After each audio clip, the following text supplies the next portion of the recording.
CBN Universidade, um programa dos alunos e profissionais de comunicação da Universidade Estadual da Paraíba.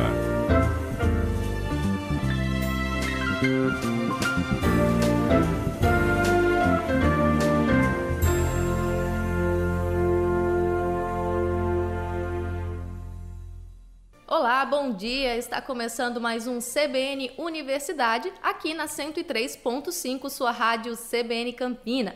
O CBN Universidade é produzido por estudantes de jornalismo da Universidade Estadual da Paraíba e também de educomunicação pela Universidade Federal de Campina Grande. Tem a supervisão dos profissionais da Coordenadoria de Comunicação da UEPB. E aqui no CBN Universidade tem muita informação para você sobre cidadania, direito, comportamento, cultura, educação, tecnologia, meio ambiente, saúde e muito serviço. Apresentação: Carol Santos. Hoje o CBN Universidade fala de saúde. Você vai conhecer o trabalho das clínicas escolas da UEPB. Você vai acompanhar o processo de produção da cachaça artesanal na Universidade Estadual da Paraíba. Estamos desmistificando aquela ideia de que só se produzia bebida destilada, cachaça, por exemplo, em regiões de clima frio. Hoje provamos para a comunidade acadêmica e científica que é possível sim produzir no Alto Sertão.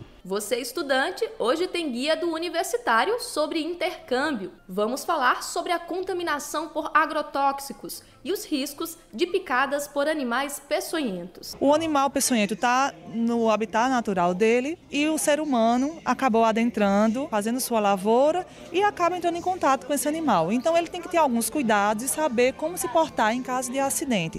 O quadro Saúde A de hoje fala de alimentos saudáveis. Tem ainda dica de atividade física para você e a dica de hoje é o Pilates. Como funciona esta modalidade e os benefícios para a nossa saúde, você vai acompanhar ainda hoje. Ele melhora a postura, ele melhora a coordenação motora, o equilíbrio, não sobrecarrega as articulações. A gente começa o programa de hoje trazendo uma dica para você que é atendido pelo Sistema Único de Saúde, o SUS. É que na UEPB tem atendimentos em várias áreas que são abertos, tanto para a comunidade acadêmica quanto para a população em geral. Basta apresentar o cartão do SUS e um documento com foto. Vamos ouvir a reportagem de Mirelle Passos. A Clínica Escola de Enfermagem da Universidade Estadual da Paraíba é formada por profissionais do Departamento de Enfermagem e credenciada pelo Conselho Regional de Enfermagem da Paraíba. Os serviços oferecidos pela clínica são diversos e divididos em 5 áreas. São elas: saúde do adulto, saúde da mulher, saúde da criança, saúde do idoso e consulta nutricional. O coordenador da clínica destaca que o primeiro contato do atendimento é com o profissional em enfermagem. O nosso atendimento é centrado na consulta de enfermagem. Tudo depende da consulta de enfermagem. O paciente nos procura, a gente agenda ou encaixa dentro da condição do profissional que está aqui. Ele é atendido, então a partir daí parte para outros encaminhamentos. Todos os atendimentos são realizados por enfermeiros mestres e alunos do estágio supervisionado na área saúde do adulto, coordenados pela professora Débora Gomes. Nós fazemos toda a parte de exame físico, investigação de alguma doença que ele tenha, solicitação de exames, encaminhamento, se a gente acha necessário encaminhamento para outro profissional, esse encaminhamento é feito. O espaço garante aos alunos a atividade prática, enriquecendo a formação acadêmica e ampliando atividades de pesquisa. A gente aprende o que a gente viu na teoria, na sala de aula, e traz para a prática, juntamente com a humanização de como conviver com a comunidade. Os serviços estão abertos à comunidade acadêmica e para toda a população, podendo ser obtidos no próprio prédio do Departamento de Enfermagem da UEPB, no Campus 1, em Bodocongó. São disponibilizados serviços básicos como curativos, vacinação, consulta nutricional e exames laboratoriais. Inicialmente a gente faz essa parte de triagem, verificar a necessidade, que ele tem de acordo com a queixa, solicita os exames. Sendo solicitados os exames, eles vão para o prédio das Três Marias para fazer a marcação desses exames e a gente recomenda que eles voltem para que a gente faça a análise desse exame e aí tome a medida, ou encaminhar ou alguma orientação que seja necessária ao caso. Para ter acesso à clínica, o paciente deve levar um documento de identificação com foto e o cartão do SUS. Em alguns casos específicos, como atendimento a crianças, gestantes e idosos, é necessário também portar a caderneta de vacinação. A clínica funciona de segunda a sexta, das 7 às 11 horas pela manhã e das 13 às 17 horas pela tarde. Para maiores informações, é possível entrar em contato através do número 3315-3344. E eu vou repetir para você anotar aí o telefone da Clínica de Enfermagem da UEPB, que funciona no Campus 1 em Bodocongó. Tá com caneta e papel na mão, então anota aí. O telefone é o 3315-3344. 3315-3344. Para qualquer dúvida, você pode entrar em contato e saber aí mais informações sobre o atendimento da clínica. E a gente continua falando de saúde. É que além da Clínica Escola de Enfermagem, a UEPB possui outras 3 clínicas nas áreas de psicologia, odontologia e fisioterapia, todas abertas ao atendimento público e reconhecidas pela excelência na prestação de serviços. E foi a grande procura dos usuários por atendimento fisioterapêutico que levou a Clínica Escola de Fisioterapia, que atende cerca de 100 pessoas por dia, a elaborar uma ficha de triagem com a finalidade de otimizar o atendimento prestado. A ficha de triagem possui questionamentos básicos, como dados pessoais, especialidade para a qual o usuário busca o atendimento e a disponibilidade de horário, entre outros. E pode ser encontrada no site www.uepb.edu.br. Você faz uma busca lá no site pela Clínica Escola de Fisioterapia e responde o questionário. O formulário, no entanto, não garante que o paciente seja atendido, pois serão consideradas questões como a capacidade de atendimento, grau de necessidade e horários. Os pacientes que atenderem às especificidades mencionadas serão contactados e terão então aí o acesso aos serviços prestados na clínica. Estes atendimentos prestados aí nas clínicas escolas da UEPB estão dentro do direito à saúde e é justamente o tema do comentário de hoje de Luciano Nascimento. Direito e Cidadania. Olá, Carol. Esse é um tema da maior importância para o cidadão, a cidadã, todos aqueles que conhecem bem a realidade e, infelizmente, necessitam da estrutura de um sistema de saúde. E nós sabemos que no Brasil é uma situação dramática. O cidadão comum, ou seja, o cidadão que constrói o seu cotidiano, sabe muito bem que quando necessita de cuidados de saúde, as dificuldades e os dramas que ele enfrenta à luz da prestação de serviço por parte do Estado. Para além disso, o direito à saúde ele se torna um paradigma, especificamente na realidade brasileira, Carol, à luz da Constituição de 1988. Né? Em outros países, muito antes. Né? Em outros países, como França, Itália, Inglaterra e outros países da Europa, o direito à saúde já era um paradigma constitucional há muito tempo. Mas para nós, o marco é a Constituição Federal de 1988. E o direito à saúde se torna um paradigma constitucional porque ele só se realiza materialmente. E aqui o cidadão comum sabe do que eu estou falando, ou seja, quando é que o direito à saúde se realiza? Quando eu necessito de cuidados à minha saúde. A dona de casa, o trabalhador, o estudante, o operário, enfim, todos aqueles que constroem a vida cotidiana no Brasil sabem muito bem que esse direito só se realiza ou, por outro lado, ele é negado quando se necessita de cuidados de saúde. E quando este cidadão vai ao Sistema Único de Saúde e não tem esses cuidados que ele necessita e que a Constituição assim determina, eu tenho a negação do direito à saúde. E quando há essa negação do direito à saúde por parte da prestação estatal, o cidadão comum só tem uma alternativa: recorrer ao judiciário para ter, portanto, realizado esse seu direito à saúde. Então, o direito constitucional, no caso da realidade brasileira, Carol, transformou esse direito à saúde em um paradigma material. Ou seja, eu tenho negado o meu direito à saúde, então o Estado não presta a minha necessidade, ou seja, o Estado não realiza a minha necessidade, então eu busco através do judiciário uma decisão judicial que possa obrigar o Estado a me conceder esse tratamento. Nós temos casos inúmeros no Brasil, como por exemplo, um cidadão comum que é diagnosticado por um problema cardíaco e que esse diagnóstico afirma cientificamente, do ponto de vista das ciências da saúde, que ele ou é submetido a uma intervenção cirúrgica cardíaca nas próximas 48 horas, ou ele morrerá. Ora, esse cidadão, em regra, não tem os recursos financeiros para ir a um hospital privado. Ele não tem um plano de saúde. Esse intervento cirúrgico cardíaco custa R$100 mil. Ora, esse cidadão vai morrer? Não. Claro que não. A Constituição o assegura o direito à saúde. Então, um defensor público ou um advogado ad hoc ou um outro advogado pode peticionar ao juiz e o juiz determinar que o Estado custeie esse intervento cirúrgico de natureza cardíaca. E assim eu tenho a realização material do direito à saúde. Não há outra alternativa. Nesse campo, ou à luz dessa hipótese levantada aqui por mim, Carol, vários dos ouvintes ou passaram por isso diretamente, ou têm notícias de parentes ou de pessoas próximas que passaram por isso e sabe, portanto, que esse direito só se realiza materialmente. Isso foi um avanço extraordinário no campo da teoria do direito. Isso representou conquistas sociais na teoria do direito, ou seja, o direito à saúde se tornou uma questão social inequívoca no Estado democrático de direito. Eu diria mais, no Estado constitucional de direito. E há um personagem dentro do direito que realiza esse direito à saúde para o cidadão, para a dona de casa, para o operário, o estudante, enfim, para todos nós, pessoas comuns, que é o magistrado, que é o juiz. Ao prolatar uma decisão nesse sentido da hipótese que levantei aqui, ele provoca o Estado a realizar uma prestação que o Estado até então não havia efetivado. E então nasce materialmente o direito constitucional à saúde. Toda vez que nós falamos de um direito à saúde, nós temos que falar que é, portanto, um direito constitucional à saúde. E mais do que nunca, é um direito material que todo cidadão não pode deixar de gozar dele. Pois é, todos temos direito à saúde e atendimento de qualidade. Muito obrigada, Luciano. E agora nós vamos para um rápido intervalo e voltamos já.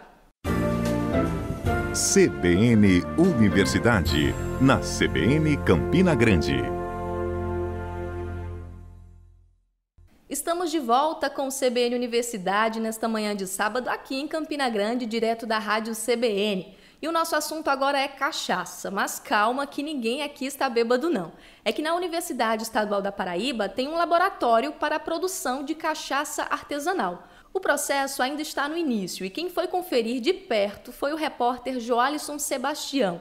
Vamos ouvir aí a reportagem que ele preparou para a gente. O engenho para a produção de cachaça artesanal está montado no Centro de Ciências Agrárias e Ambientais em Lagoa Seca. O espaço serve como atividade prática para alunos do curso técnico em agroindústria, que estão aprendendo como se faz cachaça artesanal. Eles atuam em todo o processo, desde a produção da cana-de-açúcar até a embalagem final. O estudante Cláudio Pereira, concluinte em agroindústria, faz parte desse projeto e sabe bem o valor dessa experiência.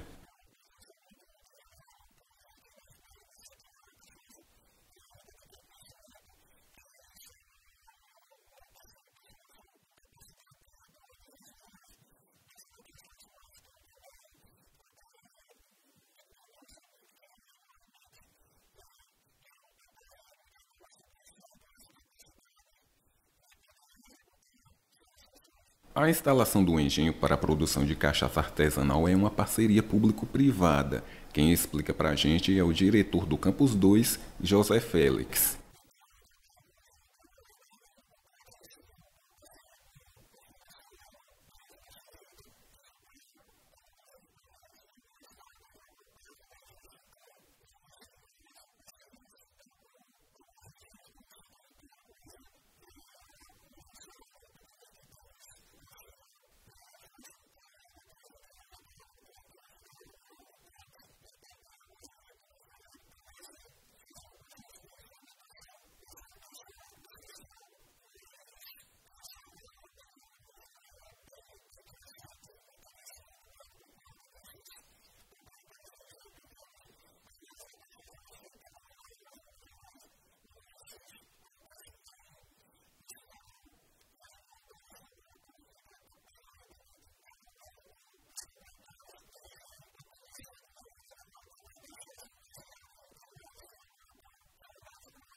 O engenho faz parte do complexo agroindustrial do campus de Lagoa Seca e, de acordo com o professor Messias Firmino, a ideia é que as técnicas desenvolvidas possam contribuir com a produção de cachaça no estado.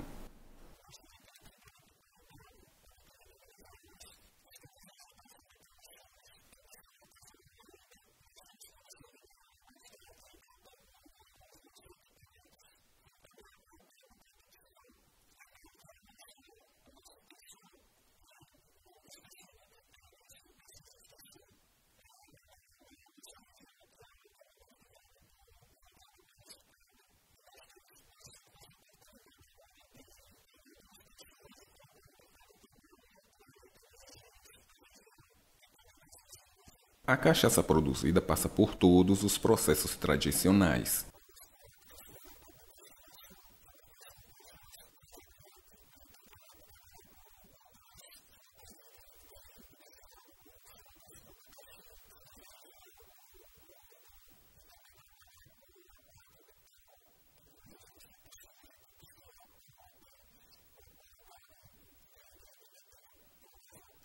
Além da produção, no espaço está sendo montado um laboratório para fazer controle de qualidade do produto final. A cachaça Serra da Borborema ainda está em fase experimental, mas em breve vai ser produzida em escala comercial. E no Campus 2, em Lagoa Seca, além desse aprendizado com a produção de cachaça artesanal, ainda tem vários projetos de pesquisa e extensão que trabalham com a criação de caprinos, bovinos e codornas e até mesmo coelhos. Aí os estudantes aprendem o manejo desses animais, a melhor forma de alimentação e também como garantir renda a partir das várias possibilidades de exploração da carne, do ovo e de produtos derivados, como o queijo e o leite. E todo esse aprendizado é revertido diretamente para a comunidade de Lagoa Seca e região, que é predominantemente rural. Ainda falando sobre cachaça, você sabia que é possível produzir bebida destilada na região do nosso semiárido? Agora nós vamos conversar um pouco com o professor, doutor e pesquisador da UEPB, José Alexandro da Silva, sobre suas pesquisas nesta área. Professor Alexandro, bem-vindo aqui ao CBN Universidade. Começa falando pra gente que espaço é este que vocês dispõem aí no Campus 4 da UEPB, na cidade de Catolé do Rocha. Esse é um laboratório recém-instalado no Campus 4, com recurso de 2 editais, um edital de extensão PROEX e um edital PROPESC. Então, nesse espaço nós produzimos bebidas destiladas no moldes da cachaça, no moldes da grapa, que é um destilado do bagaço fermentado da uva, e estamos desenvolvendo um projeto com o agave cisalana. Então, estamos basicamente com esses 2 projetos em andamento. Além do mais, o laboratório ele desenvolve aulas práticas do componente curricular de tecnologia da cachaça do Campus 4. Recentemente, nós fomos credenciados no mestrado em agroindústria, em parceria com o campus da UFCG de Pombal, na qual nós estamos desenvolvendo montando a disciplina de tecnologia de bebida destilada como um todo. Qual a importância desse laboratório para o desenvolvimento destas pesquisas e também dos experimentos? É de suma importância para o campus, na região Catolé do Rocha, região do Alto Sertão, onde estamos desmistificando aquela ideia de que só se produzia bebida destilada, cachaça, por exemplo, em regiões de clima frio. Hoje provamos para a comunidade acadêmica e científica que é possível sim produzir no Alto Sertão. Então estamos hoje com uma área de plantação de cana, mais aproximadamente de 1 hectare. O nosso objetivo no futuro breve é a gente produzir numa escala média. Então, isso irá agregar estágio, pesquisa para os alunos do Campus 4. E este laboratório é equipado com o que, professor? O laboratório é equipado com os equipamentos que existem de ponta para a produção de bebida destilada. Então, nós estamos hoje com o aparato de todas as etapas produtivas de cachaça. Então, desde a moenda até os barris de envelhecimento. Obrigada, professor Alexandro, por sua participação aqui no CBN Universidade e sucesso nas pesquisas. E a gente sai um pouco do processo artesanal da cachaça para falar em tecnologia social. É que uma professora da UEPB está com um projeto bem bacana de uma startup que reúne pessoas e informações relacionadas com a moradia. É um aplicativo de celular onde as pessoas que são de outras cidades e vêm estudar em Campina Grande conseguem encontrar companheiros para dividir imóvel, o que facilita bastante a vida dos estudantes. Nós vamos entender melhor sobre essa startup, o Unistay, com a Isabelle Garcia. Uma modalidade de negócios que está bastante em alta são as startups. Geralmente parte de uma ideia inovadora que uma pessoa ou um grupo de pessoas tem. A partir disso, decidem montar uma empresa que tem um foco centralizado na inovação escalável, podendo assim virar um grande negócio e beneficiar os usuários. Um exemplo disso é o caso da professora do Departamento de Química da UEPB, Marília Costa, que, por ser de outro estado e ter vindo estudar na Paraíba, sentiu na pele a dificuldade que os alunos enfrentam constantemente em busca de moradia, as famosas repúblicas estudantis. Depois de passar por essa dificuldade, a professora decidiu unir o útil ao agradável e, junto com alguns alunos, vem trabalhando no desenvolvimento da plataforma Unistay, que vai reunir os estudantes que estão em busca de uma moradia e facilitar, desse modo, o processo de acolhimento na cidade em que eles escolheram para estudar, como nos conta Marília. A Unistay é uma startup. E uma startup é um grupo de pessoas que trabalha com inovação tecnológica de forma escalável. A Unistay visa unir a oferta e a demanda de moradia compartilhada entre os estudantes universitários. Então, a gente quer ajudar os estudantes que vão morar em outra cidade a encontrar essa moradia. Porque hoje não existem muitas ferramentas. Eles utilizam as redes sociais, amigos, familiares, para tentar encontrar um ou outro.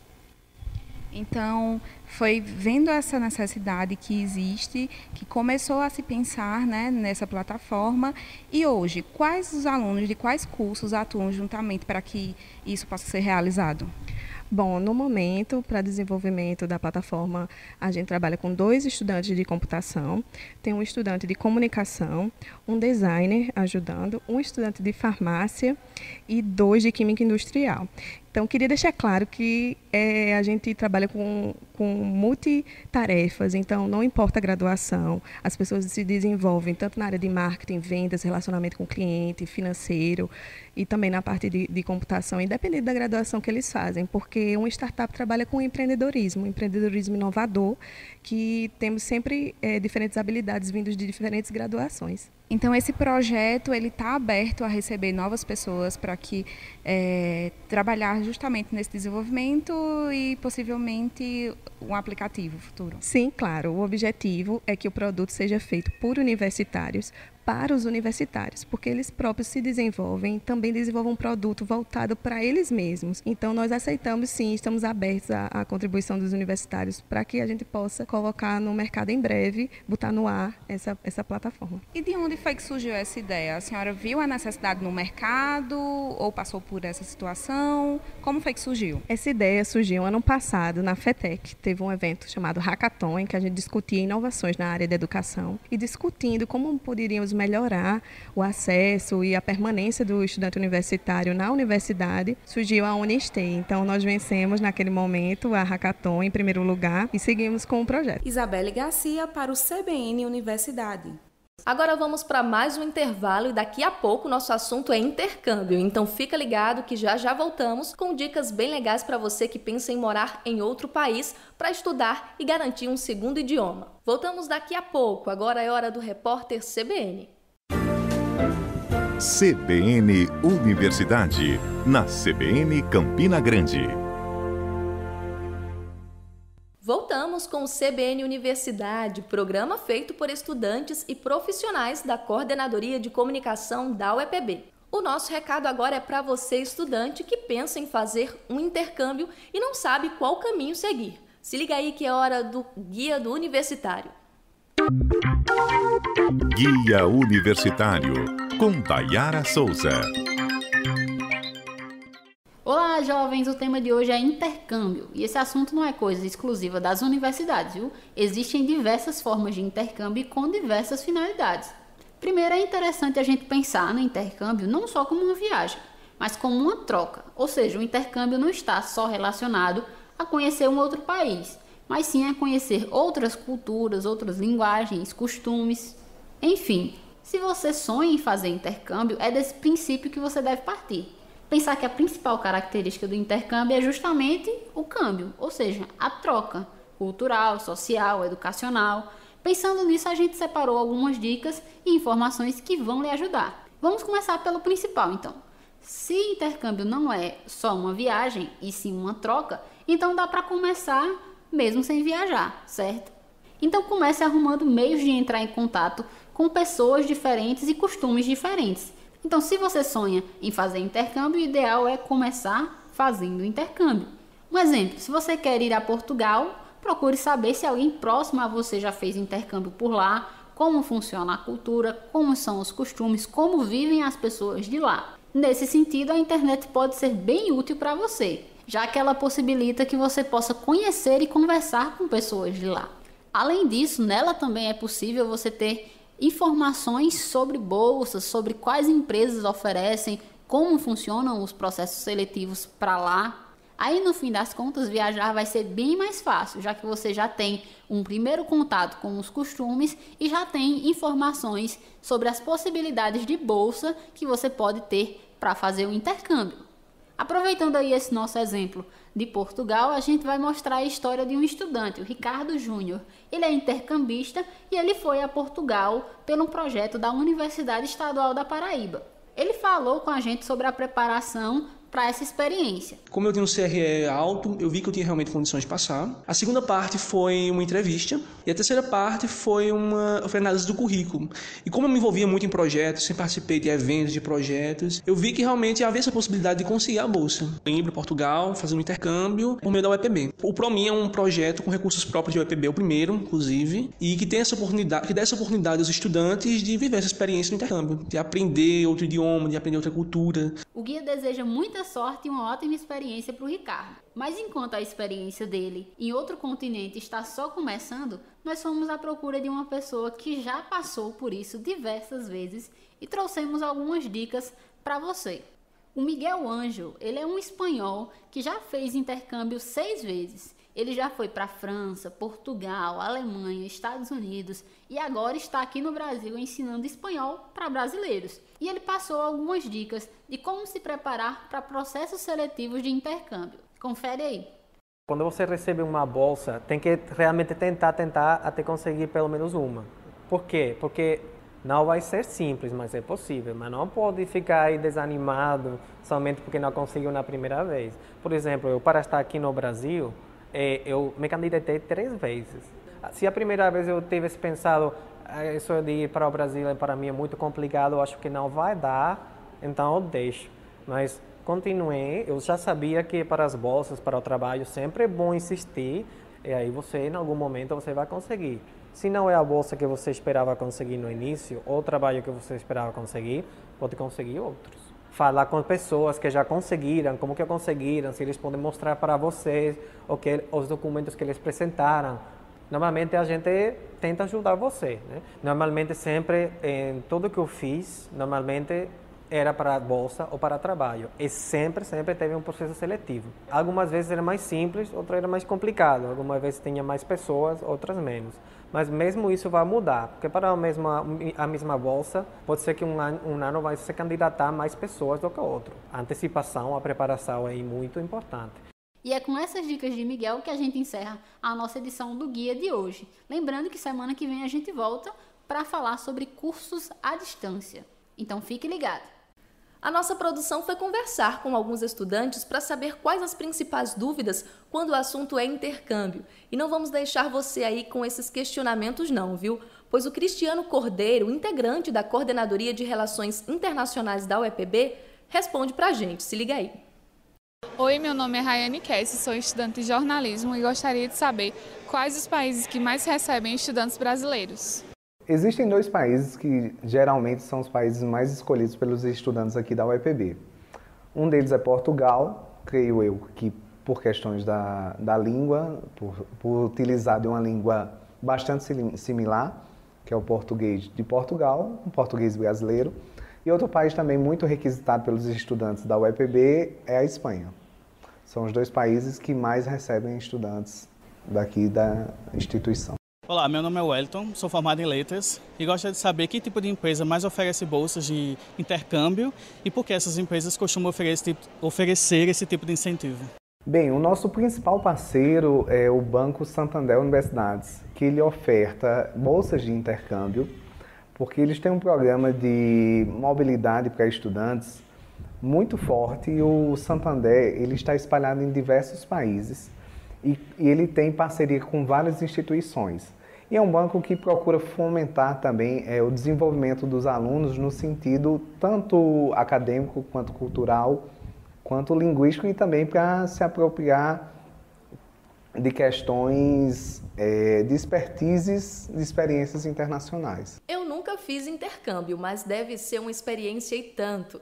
Deixar a nossa casa, passar a viver em outro país, em outra família, com uma cultura totalmente diferente da nossa, né? É preciso um tempo para conseguir se adaptar à nova realidade, não é mesmo? Mas agora a gente muda de assunto para falar sobre música. Afinal de contas, será que as canções que embalam os estudantes hoje são as mesmas de antigamente?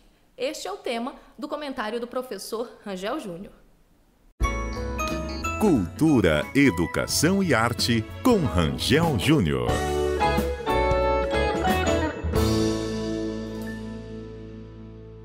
Olá, você lembra de uma canção imortalizada na voz de Elis Regina, de autoria de Belchior, que dizia: apesar de termos feito tudo o que fizemos, ainda somos os mesmos e vivemos como nossos pais. Eu lembrei dessa canção porque uma vez ou outra surgem questões como se o passado voltasse de vez em quando à cena do presente, principalmente naquilo que se refere ou que se aproxima das formas de divertimento da juventude. Ali pelos anos 50, 60, ou mesmo antes, os jovens que se divertiam com música, ou era numa festa, num baile tradicional, ou então cantando, tocando e cantando nas chamadas serenatas, serestas que faziam nas ruas, que depois vieram a ser proibidas, em várias situações onde geralmente românticas, e um intérprete, um cantor, saía nas portas ou nas praças fazendo serenatas, serestas, cantando para as moças, né? Um namorado ou namorada e assim por diante. Ainda nos anos 60, quando a bossa nova acontece como um grande fenômeno no Brasil, que a juventude passa, os jovens de então passam a se divertir muito também em ambientes fechados, em apartamentos, que principalmente isso aí nos grandes centros urbanos, já com a chamada radiola, tocando um LP, ouvindo música, muitas vezes a música internacional que chegava do Brasil. Então aparece, por exemplo, Adelino Moreira compôs um samba canção chamado Seresta Moderna, que Nelson Gonçalves gravou nos anos 60. Seresta Moderna não tem poesia, não tem noite de lua, não tem luar, não tem cavaquinho, não tem violão, nem mesmo um pandeiro para o samba ritmar. Ou seja, fazendo uma crítica à bossa nova. Depois ele diz: Seresta Moderna agora é hi-fi num canto de sala de um apartamento. E logo depois, poucos anos depois, já aparece a Jovem Guarda como um fenômeno muito voltado e dirigido para a juventude, e os jovens passam a consumir, ou a grande massa da juventude já passam a consumir, se divertir com outro tipo de música, a Jovem Guarda, o iê, iê, iê, o rock, seja ele internacional, mas as suas versões também nacionais invadindo as casas, os ambientes todos. E aí já nos anos 80 explode também o fenômeno do pop rock e do rock nacional, que já vinha dos anos 60 e 70 também, com expoentes da música brasileira, mas aí acontece também como fenômeno de massa nos anos 80, inclusive com bandas que até hoje estão em atividade aí na cena nacional, como por exemplo Paralamas do Sucesso, que tem paraibano Herbert Viana na sua liderança até hoje. Então são questões importantes que a gente busca trazer para uma reflexão, para que a gente possa fazer o seguinte: você se diverte hoje com um tipo de música diferente dos anos 80, dos anos 70? Ou os modos de divertimento, as formas que são buscadas para esse fruir da juventude através de um divertimento acompanhado por música, acompanhado por canções, sejam elas românticas ou não, mas que trazem uma mensagem que identifica a juventude de hoje com suas formas de expressão da sociabilidade, do sentimento? O que é que você acha? Mudou muito de lá para cá? Ou ainda repetimos algumas coisas dos nossos pais, como dizia Belchior? É uma questão que eu trago para reflexão nessa semana e me despeço de vocês por hoje. E é hora de mais um intervalo aqui no CBN Universidade. Daqui a pouquinho nós voltamos para falar sobre os riscos quanto ao uso do agrotóxico e ainda também sobre a alimentação saudável. A gente volta rapidinho, fica ligado na CBN Campina Grande. CBN Universidade, na CBN Campina Grande. Chegamos no último bloco do CBN Universidade, o seu programa de informação nas manhãs de sábado aqui em Campina Grande. E o nosso assunto agora é o perigo vivenciado pelo trabalhador do campo, seja ele por ataque de animais peçonhentos ou pela contaminação no mau uso de agrotóxicos. A Universidade Estadual da Paraíba, através do Departamento de Farmácia, promoveu uma capacitação para cerca de 100 trabalhadores da zona rural aqui de Campina Grande. Foi um dia inteiro de muito aprendizado e nós trouxemos um pouquinho do conhecimento passado aqui para você, ouvinte da CBN em Campina Grande. Primeiro, nós vamos saber o que devemos ou não fazer quando atacados por algum animal peçonhento. Quem explica para a gente é a enfermeira Aline Luiz. Com relação aos animais peçonhentos, como é uma área rural, eles sempre estão têm acesso a esses animais, né? Então, o animal peçonhento está no habitat natural dele e o ser humano acabou adentrando, fazendo sua lavoura e acaba entrando em contato com esse animal. Então ele tem que ter alguns cuidados e saber como se portar em caso de acidente. No caso de picadas por animais peçonhentos, as cobras, cada tipo de cobra, o veneno dessa cobra vai ter um efeito diferente, causando sintomas como dor, edema, que é o inchaço. Esse paciente pode vir a desenvolver alguma hemorragia.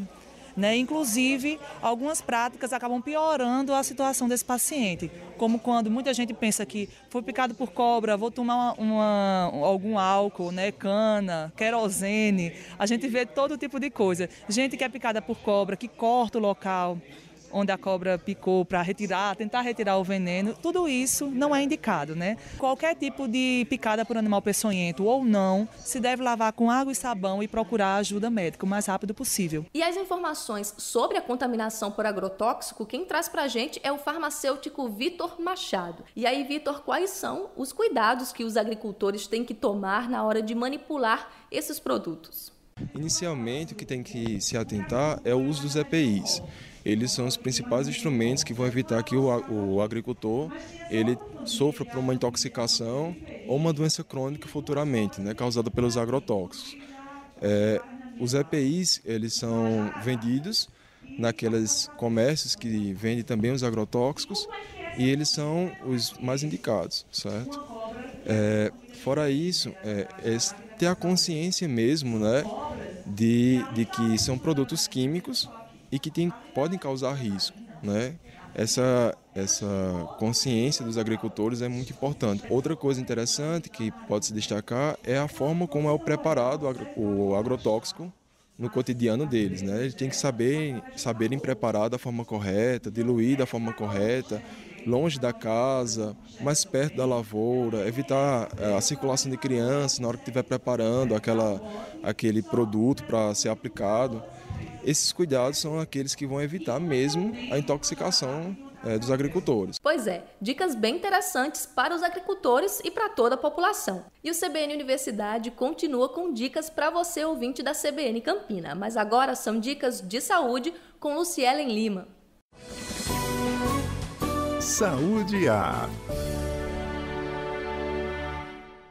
Olá, gente, tudo bem? Quando falamos em alimentação saudável, muita gente pensa logo, não, isso é coisa para quem tem dinheiro, eu não tenho condições, mas não é bem assim, tá? Claro, a gente sabe que muitos produtos considerados mais saudáveis realmente são mais caros, como chia, quinoa, óleo de coco, mas a notícia boa é que eles não são tão essenciais assim para uma alimentação saudável. O segredo está no básico, no basicão mesmo. É bem aquela história, descascar mais e desempacotar menos. Mas como isso acontece na prática?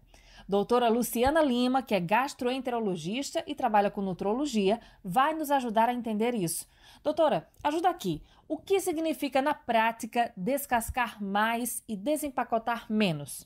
Significa reduzir o consumo de alimentos que vêm em latas, potinhos, pacotinhos, alimentos processados como presunto, salsicha, mortadela e alimentos muito refinados como açúcar branco, arroz branco, produtos à base de farinha branca como a farinha de trigo, que temos como exemplo clássico o pãozinho. Eles são ricos em produtos químicos que intoxicam, oxidam e envelhecem as nossas células e são extremamente pobres em nutrientes. Vai substituir tudo isso pelo descascar mais. Descascar mais frutas, verduras, legumes, quanto mais da terra e mais fresco melhor. E de preferência, claro, sem agrotóxicos. Pois é, doutora, seguindo essa lógica aí, a feira realmente não fica mais cara. E a dica para ficar ainda mais barata é escolher frutas da época. E aqueles vegetais mais em conta, as frutas da época sempre estão com preços melhores.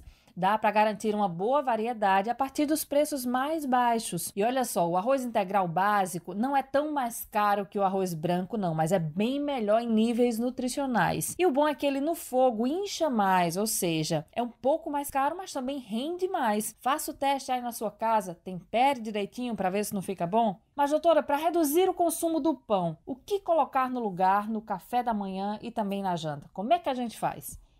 Podemos comer macaxeira, girimum, batata doce, inhame, omelete, tapioca com coco e, claro, incluir sempre porções de frutas no café da manhã e frutas e verduras no jantar. 2 a 3 tipos é suficiente. Vai saciar e nutrir muito mais do que aquele pãozinho. Podemos incluir também azeite, orégano, frango, carne e uma infinidade de alimentos mais saudáveis. E olha só, para deixar tudo mais prático, é só descascar uma quantia maior de uma vez só, partir em rodelas, no caso do inhame, da batata doce, e congelar já as porções que você come ou sua família come e ir descongelando aos poucos. As frutas, sabe o que você pode fazer? É só deixar já em pedaços, descascadas na geladeira com pinguinhos de limão. Não se preocupa que não vai ficar azedo não, tá? Isso é para não oxidar rápido. E aí você coloca em potinhos fechados na geladeira que dura de 2 a 3 dias. Sem nenhum problema. E pode guardar, claro, aquela carne do almoço, aquele frango do almoço para comer depois, para comer na janta e até mesmo no café da manhã. Então, quando você for fazer a próxima feira, vá com essa frase na cabeça, ó, descascar mais, desempacotar menos. E aí vai fazendo as trocas aos poucos. Devagarzinho você vai se acostumando. E então, vamos saudear? Até semana que vem. Um abraço. Este foi o quadro Saudear, que trouxe pra gente uma lição bem interessante. A de descascar mais e desembalar menos. Então vamos comer alimentos mais naturais e menos industrializados. E toda quinta-feira, pela manhã, logo cedinho, a comunidade acadêmica da UEPB pode garantir produtos fresquinhos e sem o uso de agrotóxicos. É a feirinha orgânica que é instalada próximo ao refeitório, ali na área do CCBS. São produtos vindos da agricultura familiar da região. Fica aí mais uma dica para conseguir uma alimentação mais saudável. E nas próximas semanas, o Saudear vai trazer dicas de alimentação para as mamães e futuras mamães. Fica ligado com a gente. É hora do esporte. E como sempre trazemos sugestões de atividade física para você, hoje o nosso tema é Pilates. Você conhece essa modalidade, sabe o que ela trabalha e os benefícios da técnica para o corpo? Quem foi colher essas informações foi a Vanessa Garcia. Oi, Carol.